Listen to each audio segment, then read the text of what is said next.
মনে পড়ে দুদিন আগেও যেন তাকে দেখেছিলাম, সুস্থভাবে চলছিল, কথা বলছিল।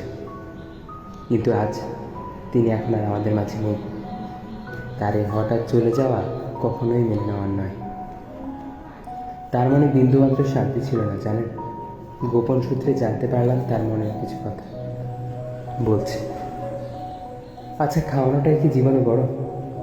কটু কথা শোনা, অপমানিত হয়ে ভাত খাওয়া, গলা চেপে ধরে ভাত খাওয়ানোর সময় সবাই মনে করে বড় বাড়িতে আছি, ভালো আছে, আমাকে ওরা সুখে রেখেছে।